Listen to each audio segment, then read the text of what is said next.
D'ailleurs, les partenaires internationaux, dont les Européens, veulent retourner sur la Lune. C'est plus long, c'est plus cher, c'est plus complexe et manifestement c'est aussi plus risqué.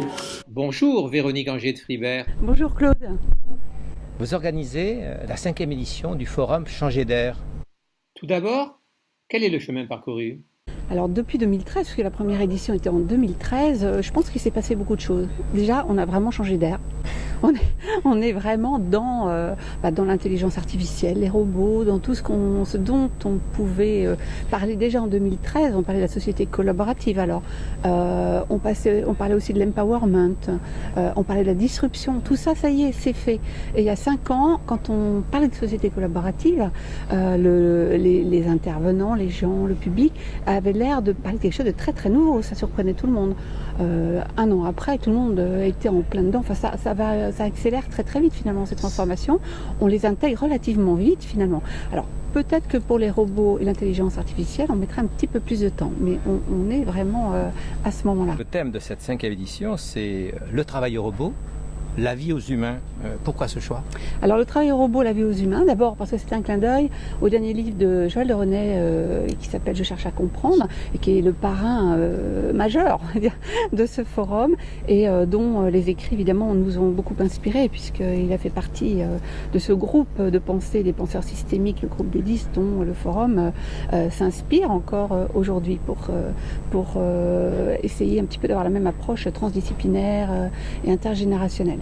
Donc ce titre parce que ça pose question vraiment aujourd'hui à tout le monde, toute la société, tous les pans de la société sont touchés, que ce soit professionnel ou personnel, tous les secteurs d'activité, tous les types de profils, même l'école blanc, l'école bleue, l'école rouge si ça existe. Mais vraiment, les robots commencent à avoir un vrai essor aujourd'hui et l'intelligence artificielle aussi évidemment. Alors certainement les robots, le travail, la vie des humains.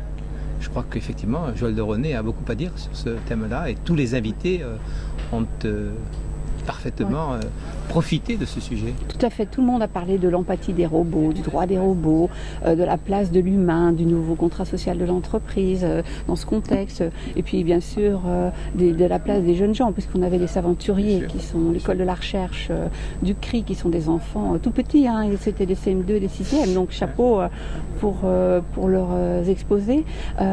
Donc on a parlé de l'humain aussi, c'est un thème qu'on avait abordé, le retour à l'humain il y a 2 ans, qui est très important parce que l'intelligence artificielle, oui, la donnée, oui, mais avec l'implication de l'humain, évidemment, en symbiose avec l'humain, comme le propos Joël, et en tous les cas, certainement pas l'humain contre les robots, contre l'intelligence artificielle. Alors les enquêtes montrent, et vous les avez données, que l'intelligence artificielle partage le public de façon égale entre ceux qui manifestent leurs craintes, en particulier pour l'emploi, et puis ceux qui en espèrent des effets bénéfiques. Le forum Changer d'air, selon vous, est-il de nature à faire évoluer ces points de vue ? Alors nous, on n'essaie pas de faire évoluer dans un sens ou dans l'autre, on essaie d'avoir une approche pragmatique, lucide et quand même positive, parce qu'il vaut mieux toujours voir les bons côtés, puisqu'il y en a toujours, et regarder en face les risques, parce que quand on regarde en face les dangers, on est plus apte évidemment à réagir. Alors ce qui était intéressant dans cette étude de Odoxa, puisque c'était réalisé par notre partenaire sondage, c'est que effectivement les Français sont toujours assez un petit peu schizo comme toujours, et d'un côté ils trouvent super l'IA, les robots, ça les fascine et ils pensent que c'est une opportunité pour le pays. De l'autre ils se disent oui mais attention, mon emploi, qu'est-ce que je vais perdre, est-ce que finalement c'est pas dangereux, est-ce que ils vont contrôler mes données, est-ce que je vais être asservi. Forcément il y a un peu de fantasme, un peu de questions qu'il faut se poser.